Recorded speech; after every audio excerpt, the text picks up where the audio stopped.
Good morning. Welcome to the First Unitarian Universalist Church of Richmond. My name is Suzanne Short, and I am honored to be serving this community on its board of directors.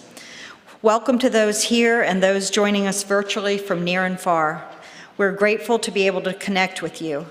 If you are a visitor here today, we are so glad that you found us. We welcome you and thank you for spending time with us.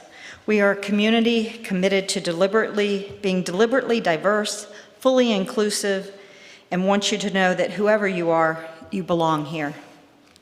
Our church was begun in 1833 as a liberal Christian community. We are now a community of many faith journeys and beliefs, guided not by a creed, but by a covenant to uphold shared principles marked by love, respect, and justice. Our faith community continues to work together to put our UU principles and values into action and build beloved community and serve the purpose of justice for all here in the Richmond community and afar. We welcome you to live these principles with us as you continue your spiritual journey and stand together with us on the side of love. If you are a visitor here today or new to Unitarian Universalism and would like to learn more about our faith community, we invite you to check out our website, join our Facebook group, and reach out by email at membership@richmonduu.org.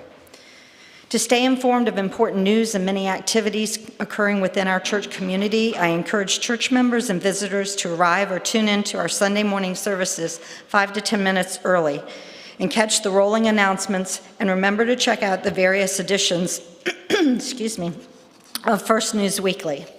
Again, welcome to this joyous Sunday, made sacred by all of us being together, worshiping, and sharing our time with each other.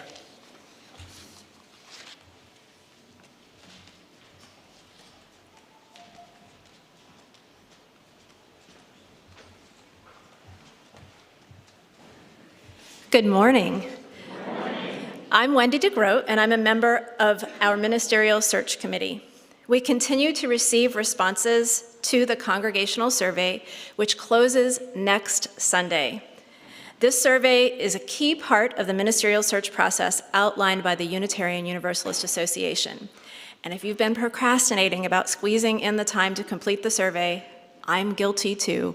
This is the week to fill it out. It's an opportunity for you to tell us about your experiences and perceptions of First UU, as well as your aspirations for our congregation's future. It takes about 20 to 30 minutes to complete. We want to hear from you, so please take the time to respond.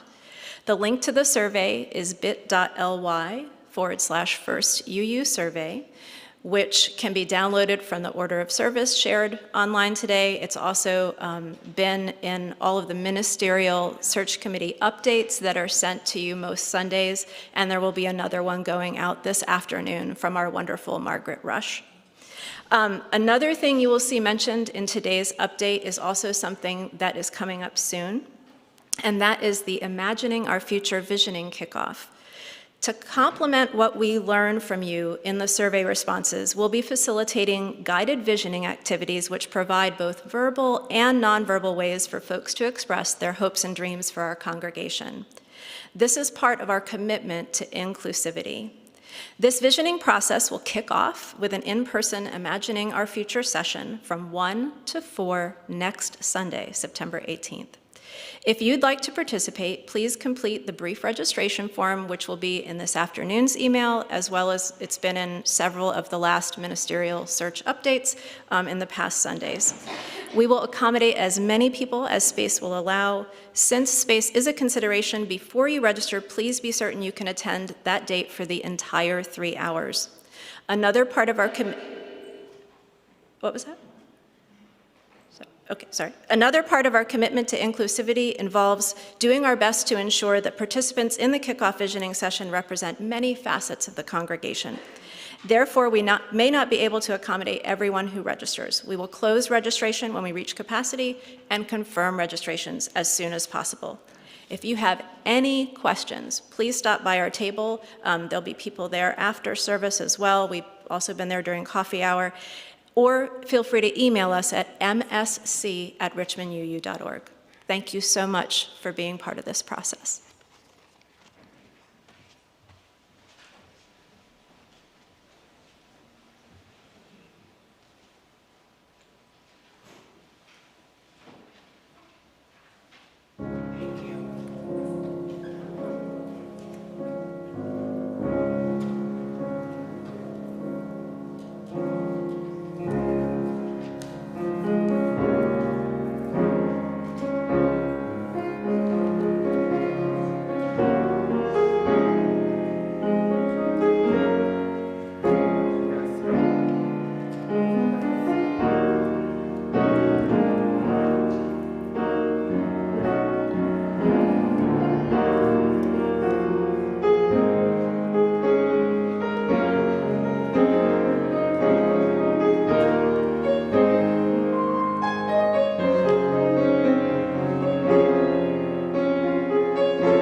Good morning. I am the Reverend Sherman Z. Logan Jr., and I have the honor and privilege to serve in this wonderful congregation as the acting senior minister. Joining me this morning is Reverend Amy Russell, one of our assistant ministers. I'd like to welcome our first year youth singers who will be providing some music this morning, and also our partners in ministry, the Reverend D.K. Logan and New Beginning.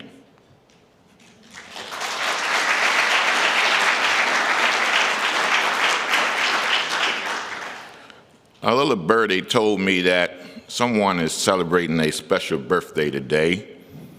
I think she sings with New Beginning, Miss Ann Taylor.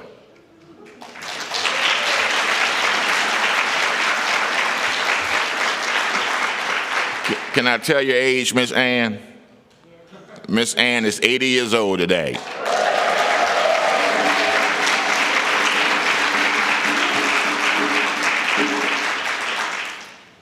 We're so happy to see so many of you here this morning, and those of you who are joining us virtually. And we know there's many ways that you could have chosen to spend your Sunday morning, and we are honored and excited that you decided to spend it with us. And this is your first, second, or 103rd time with us. We welcome you, and we're glad you're here. This community is what it is because of your presence. So welcome. Welcome to the space of love, support, justice, compassion, and fellowship. Now let's take a few moments to greet your neighbors.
As we gather on this day, each of us brings something to worship.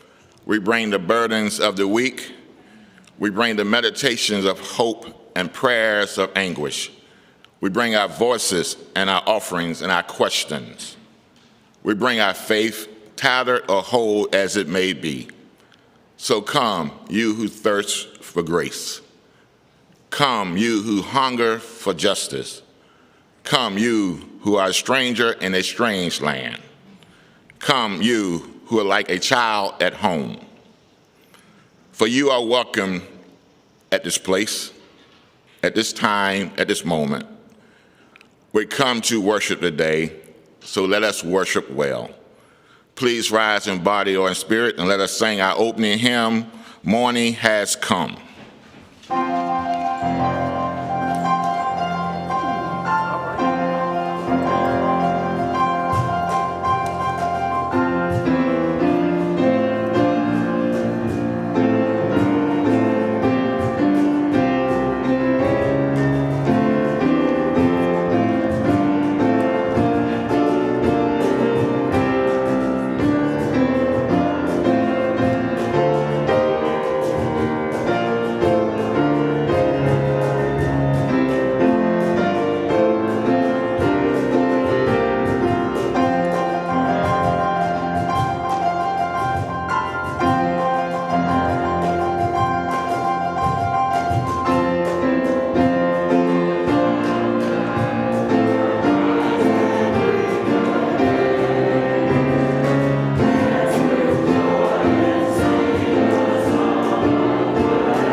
Our child sliding comes from Reverend Karen LeBlanc. This isn't just a place of worship. This isn't just a fellowship of like minds. This isn't just a Sunday morning filled with spirit and topped off with coffee and cookies. This is our church, our congregation, where we are building beloved community, where we are opening ourselves to each other, where we trust and love, rise and fall together. This is brave space. This is where we know we are welcomed. This is where we belong. For this gift and for so many others, we light this chalice.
I'll just say yes, you lead the way.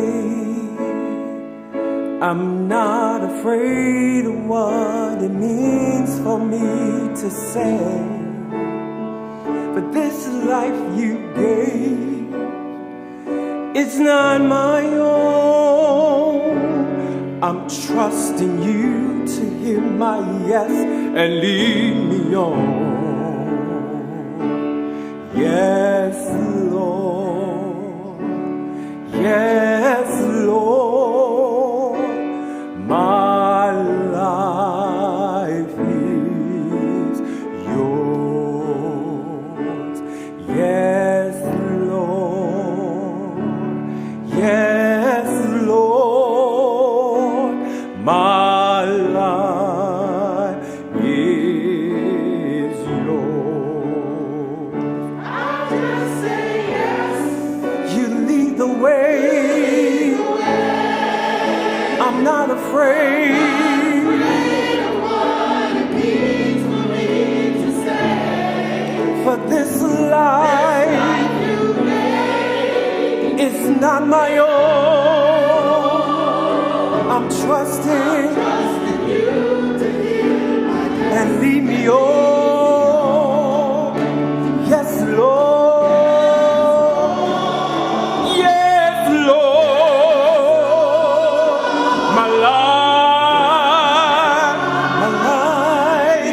My life is yes, yes, yes, Lord. Yes, Lord.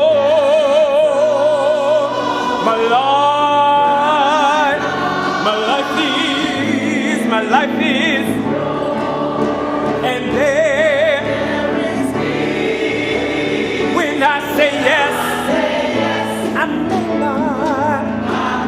not see it now, but you stay for all you and obey. There is no more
Yes. Our reading today is from Reverend Rod Richards, and it's called, "It Is All Very Well." It is all very well to speak of the interconnected web of life and remind us that we are all connected. We are. But there are times when the loneliness strikes so deeply that the only thing of which I am certain is that I am a solitary being. There are times when the only piece of belonging I can feel is the longing. There are times when the interdependent web feels like just a mess of cobwebs in a basement or an attic where I live in an abandoned house. Times when the spirit of life and love are just words written in invisible ink on a postcard to myself. Wish you were here. Be with me now. Don't try and talk to me about how I feel with perfect theology. Stay beside me and carry my hope until I am ready to hold it and hold it again and be there for you.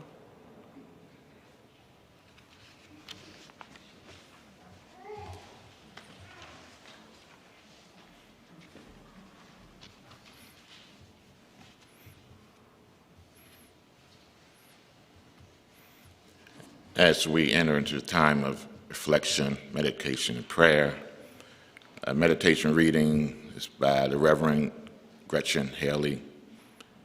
Know you're not alone, and discover the way our voices rise. For this moment, know only that you are loved, that you're safe and whole in love. Know that you belong here among us, here upon this earth, in your body. However tired, broken your heart may be, whatever fear, disappointment, anger you carry, for this hour, know you're not alone. Feel the presence of others surrounding you, breathing beside you and with you. Discovering together the way our voices rise and fall together in harmony and hope. Claim here a resilient freedom, the choice for love, for light, to live with joy and gratitude and praise as a form of resistance. And with this breathing of one breath, this sacred belonging, may we now enter into a time of silence.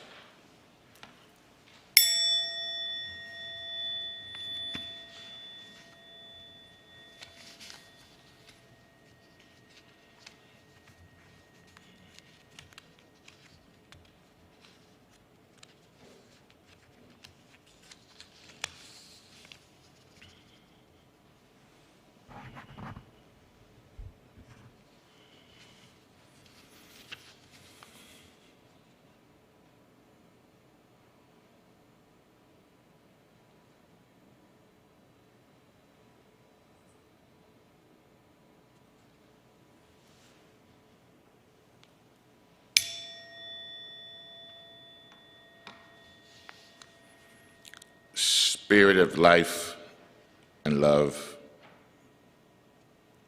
great mysteries of the universe, God of many names and of no name.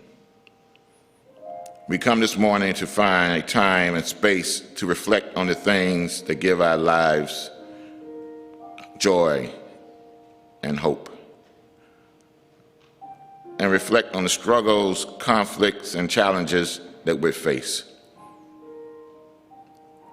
We pray for guidance, compassion, and understanding, and we ask that our minds be open and our hearts so welcoming, our arms embracing. We ask for love, and we thank you for the love you have inspired in us. We ask to be closer to you and thank you for our capacity to pray, reflect, and meditate. We ask for understanding and thank you for bringing us the light of your presence. We ask for happiness and thank you for the joy of life. We ask for strength and thank you for the courage you have given us to hope. So we ask that we lift up in our hearts and prayers members of our congregation who are dealing with sickness, health challenges, and mourning lost ones. We pray for healing, comfort, and peace that surpasses all understanding. And on this day, September 11th, let us remember the events of this day 21 years ago. May we remember this day with love and compassion. May we honor the lives that were lost. May we give thanks for those who served, saved, rendered aid and assistance, and those who gave their lives to save others. May we grieve with those who still mourn and give comfort to those who continue to live with loss. May we seek justice and peace where it is within our ability and rely on you when the ability escapes us. So we ask for your presence and thank you for living in our hearts. We celebrate those who live and those who live whole and well. We act in the name of all that is holy. Amen. Ashe. Blessed be.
Good morning.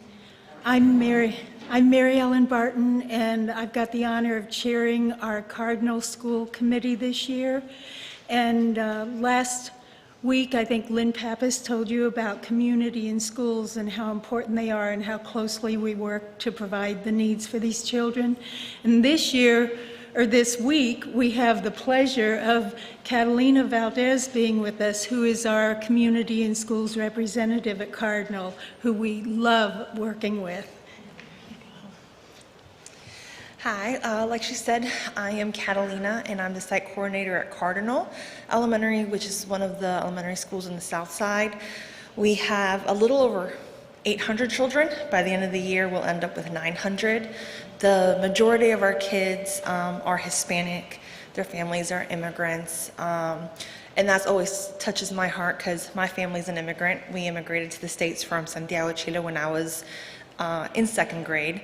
So the obstacles that the families I work with, it's literally things that my family had obstacles with.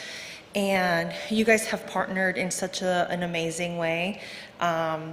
This is my second year with CIS. I know prior to COVID, you guys were in the schools reading to the kids, and that's such vital work because as of course they're learning a second language, reading is one of those things that is not necessarily always on grade level. And so they need that extra help and that extra attention to not only foster that love of reading, but to have an adult or someone come next to them and help them gain those skills. During COVID, I know you guys assisted so much with what we call OOPS kits. Basically, it's when kids have accidents, we can give them brand new clothes to wear so they don't, it's embarrassing when you're a little kid. A lot of our little ones don't know how to ask for the restroom, or they're scared to ask for the restroom even though they have them in their classrooms.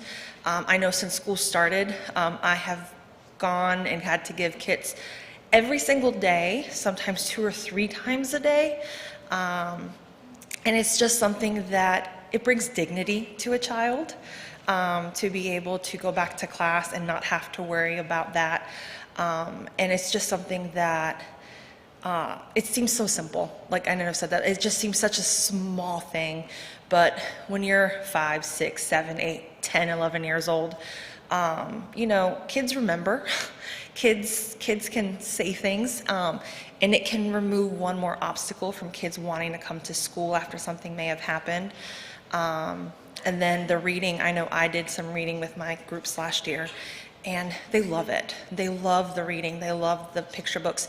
And a lot of times because the parents have a language barrier, they can't read to their kids. I have parents who don't know how to read or speak English, but they also don't know how to read in Spanish.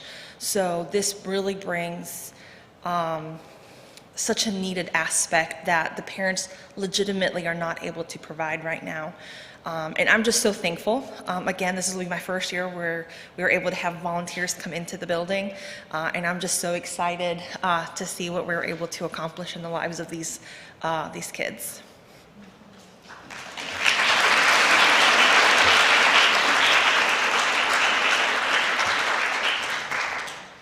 The morning offering will now be taken.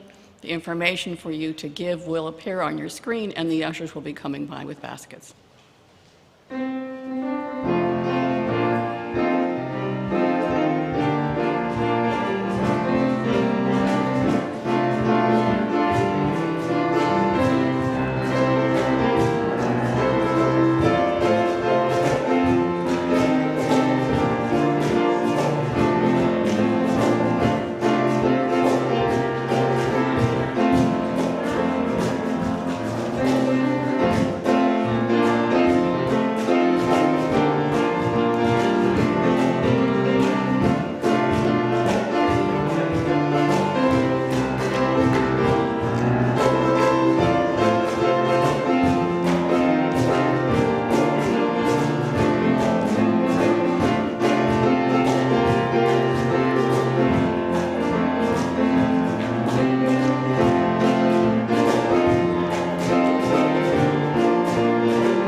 Our second reading, Loneliness by David Hearth.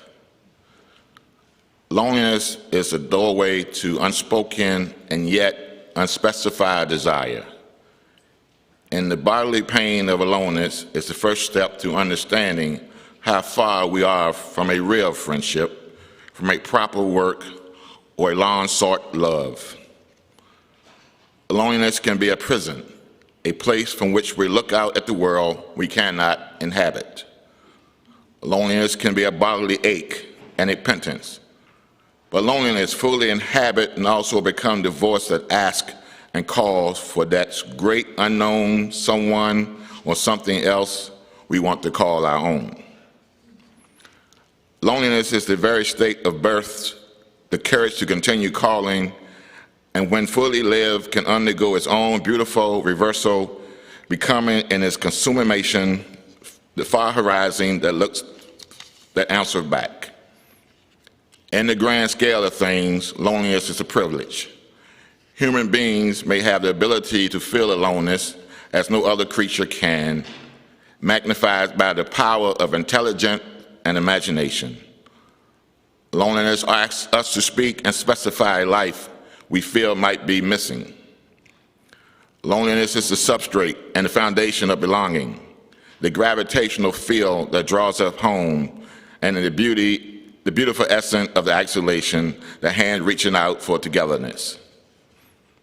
To allow ourselves to feel fully alone is to allow ourselves to understand the particular nature of our solitary incarnation. To make aloneness a friend is to apprentice ourselves for the true foundation of vulnerability from which we make our invitation others. To feel alone, to face the truth of our immovable and unutterable singularity, but a singularity that can kiss, create a conversation, make a vow, or forge a shared life. In the world of community, this essential singularity can even join with others through vision, intellect, ideas to make a society. Loneliness is not a concept. It is a body constellating, attempting to become proximate and even join with other bodies through physical touch, through conversation, through mediation of the intellect and the imagination. Loneliness is a place in which we pay real attention to voices other than our own. Being alone allows us to find a healing power in the others. The shortest line in the briefest email can heal, emboldening, welcome home, and in living the most isolated identity. Human beings are made to belong. Loneliness is the single marked taste of the very essentiality that make conscious belonging possible. The doorway is closer than we think. I feel alone, therefore I belong.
Thank you, choir.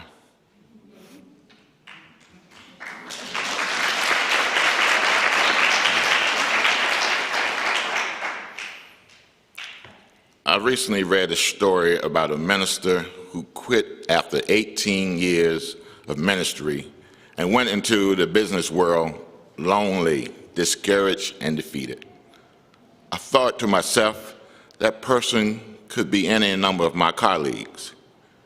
You see, this minister spent years holding his congregants' hands, smoothing out countless interpersonal battles, working through church struggles, preaching hundreds of sermons, children dedication, memorial services, and participating in hundreds of justice marches. And as his church grew, so did the traffic in his office. He wasn't surprised or unaware of his calling and demands of his ministry. But all that time, he could not find a confidant, not even his life partner. Because most of the human problems he dealt with were confidential, and he could not find anyone who could listen to him. So instead, he struggled to find a fresh, new sermon material and time for his own relaxed devotional life. So when his congregation reached 1,200 members from 300 when the ministry started, it was a sign of success, a symbol of outstanding achievement, and he was very proud of his accomplishments. And while he was thankful for his ministry and the work to build the beloved community, he was even more lonely as the demands of his time has tripled.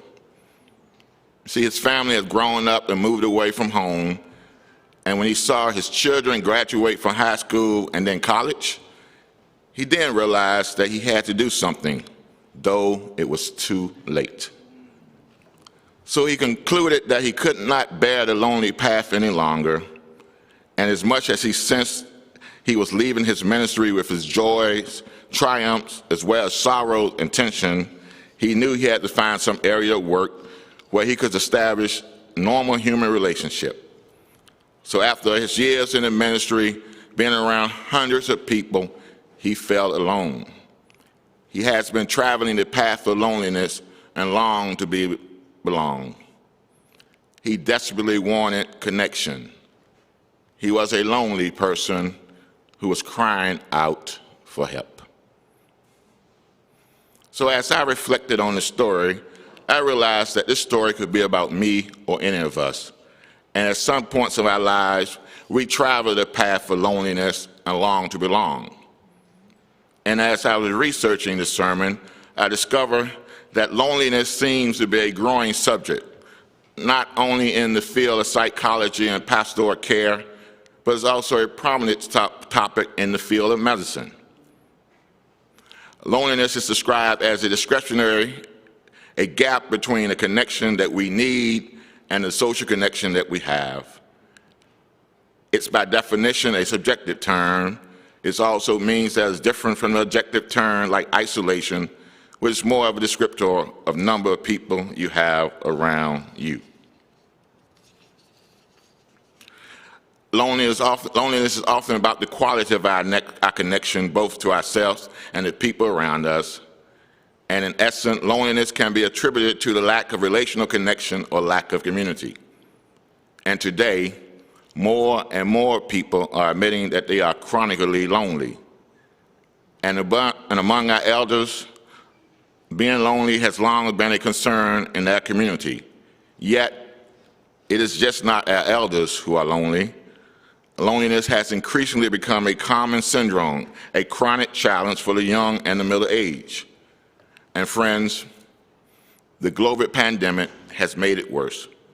For example, a recent Harvard Graduate School of Education report suggested that since the pandemic, 36% of all Americans, including 61% of young adults and 51% of mothers with young children, experience severe bouts of loneliness. So it's not surprising that loneliness has appeared to increase substantially since the outbreak of COVID, and loneliness can be destructive to our health and well-being. Now, some of us are lonely because we're going through deep sorrow, tragedy, loss, In our grief, we lost our perspective. And loneliness can also come from feeling rejected. It can be a deep inner wound that hasn't healed, and we don't want to be risked to be hurt again. It can cause us to have a sense of insecurity and low self-worth. We are unable to see ourselves as worthy of acceptance. And loneliness for many is the most devastating and inevitable fact of our human existence. Friends, we all must experience it, and we cannot stop it. Instead, we must learn how to deal with loneliness, because the source of loneliness is something that hits all of us at some time during our lives. It can last for just a moment or for an entire lifetime. And it's involved a feeling of inner emptiness, which can be accompanied by sadness, discouragement, isolation, restlessness, and anxiety. And as a matter of fact, I believe that all of us here today have experienced loneliness, and we know some people who often feel left out and disconnected. They feel unwanted, rejected, and even when surrounded by others, whether it's their friends, family, even right here at First UU with all of these people sitting in the Great Hall this morning. And for some people, loneliness comes not only with this feeling of being left out, but a sense of worthlessness. So it's important that we realize that loneliness is one of the great problems we face today, which has only been exacerbated by the isolations caused by the global pandemic. And friends, we could say that our world is more connected today than before. And as we discovered during COVID, how friends, family, strangers, and co-workers who live miles apart could still communicate instantly and stay connected thanks to the power of social media, Zoom, and the internet. But I've come by to tell you this morning that we are in the throes of a loneliness epidemic. The Surgeon General, Vivek Murthy, tells us that we, our society, are experiencing an epidemic of loneliness. He explains that loneliness is a state of profound distress, and it's a state of hypervigilance whose origin lies among our primate ancestors and in our own hunter-gathering past. Now, when humans are separated from the group, we either find ourselves alone or find ourselves among a group of people who don't know or understand us. This triggers a fight or flight response. And you see, our bodies understand being alone or being with a stranger as an emergency. Dr. Murthy said that this hypervigilance is a response to isolation that is embedded in our nervous system to produce anxiety that we associate with loneliness. So we breathe fast, our heart races, our blood pressures rise, and we don't sleep. And friends, we're also act fearfully, defensive, and self-involved. And all these things drive people away who may actually want to help. These things tend to stop lonely people from doing what would benefit them most, to be connected to others. And in some sense, the loneliness epidemic lies behind a host of societal problems that we are facing today. Anxiety, violence, trauma, crime, suicide, depression, political apathy, and even political polarization. Friends, we are experiencing a loneliness epidemic, but Dr. Murthy tells us there is hope. He suggests there are some antidotes to loneliness, and we can address the connection we need with one another. We can find a connection with our family, our friends, at our job, in our faith community. And we can also have empathy and be present with each other, and we can create community. Now, I know we have a lot of introverts here this morning, and you all enjoy your alone time. I know how you feel. I love people, but sometimes I just want to be all by myself. I want to bask in solitude. But let's make a distinction, because there's a difference between loneliness and solitude. Loneliness is a feeling of being disconnected, unnoticed, unloved, uncared for, unneeded, and maybe even unnecessary. Solitude is a voluntarily withdrawal from people, and there are times when we just need to be by ourselves. Loneliness is forced upon you against your will. You are made to be alone. Solitude can be a refreshing experience, a spiritual practice. It can be a rejuvenated or even enjoyable experience. And I enjoy spending time in solitude. But loneliness is something that can be painful, draining, and unpleasant. Solitude can be stopped and started at its own will when we decide, but loneliness sweeps over our heads and hangs on despite our best effort to cast off. South American minister and theologian Vance Havner said, one of the worst things about loneliness is that you can't run from it. No matter how hard you try, you can't run from it. So friends, how can we overcome feelings of loneliness? What solutions are there to loneliness? Are there any remedies? Psychologist Lisa Korn suggests that there are some ways to remedy loneliness. One way is to practice gratitude. According to Korn, the act of gratitude can help us feel more positive and have a stronger relationship. Now think for a moment the people in your lives that you appreciate.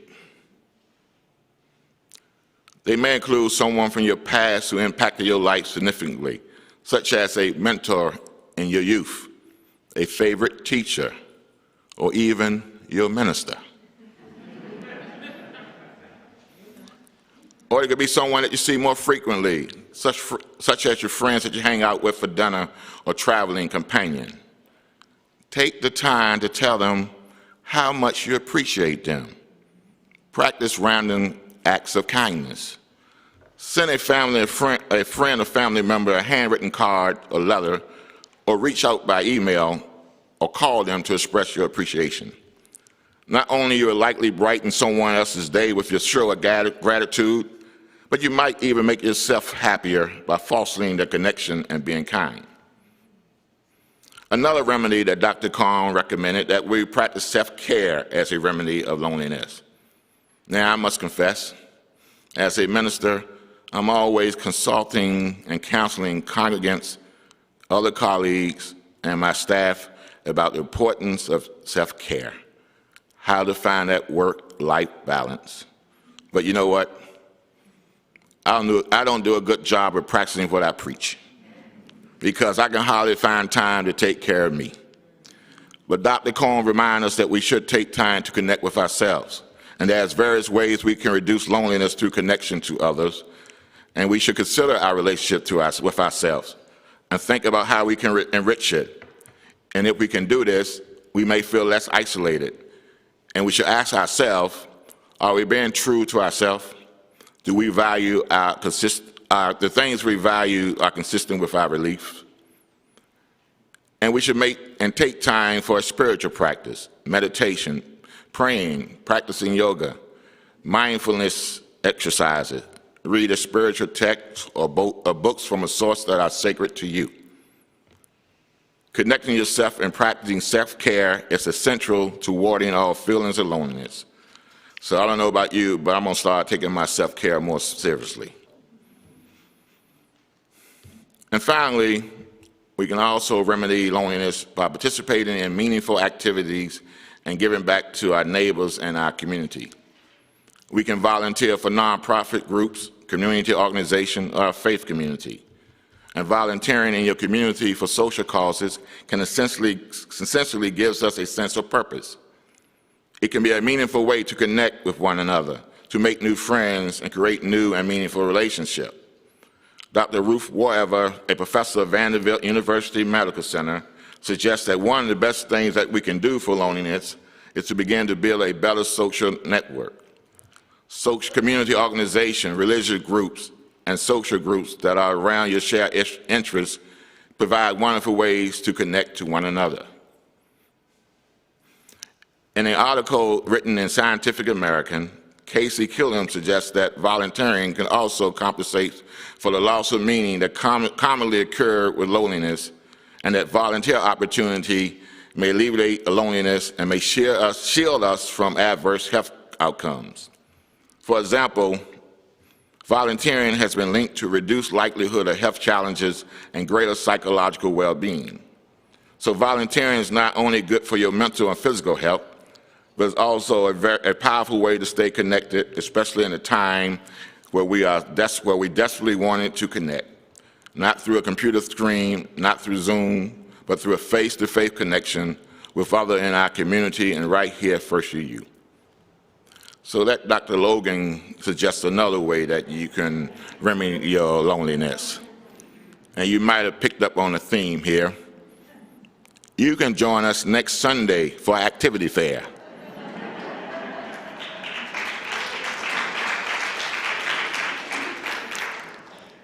From 10:30 a.m. to 11 a.m. and 12 noon to 1 p.m. And it'll be an excellent opportunity to join a small group ministry, a theological or spiritual practice group. You can volunteer to serve on the hospitality committee, communication committee, and homecoming committee. And there are quite a few options that you can choose, and it's an excellent way to browse and see what volunteering opportunity that we have to offer. And friends and visitors, you are welcome to volunteer too. So look for the flyers posted around the building and in our weekly newsletter for information about the fair. So friends, now more than ever, we need to connect and reconnect to our beloved faith community, one interaction at a time. We are living in challenging times, and we have been isolated from our community, our friends, our family, and our faith for a few years now, and we all have been traveling down the path of loneliness, longing to be connected. And volunteering is an excellent way to be connected to our faith community. It will give you a sense of community. And who knows, perhaps it can be a solution or remedy to your loneliness. So I hope to see you next week at the activity fair. May this be so. See you next week.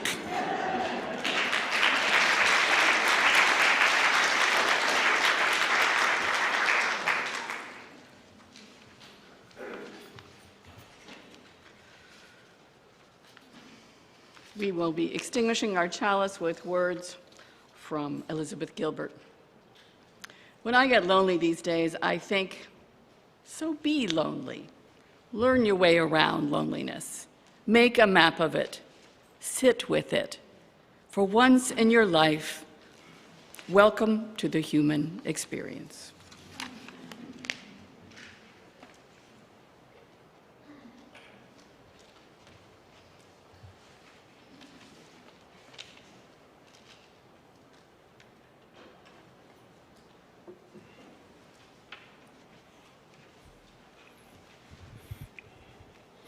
So friends, for our benediction, don't be lonely. You're not alone.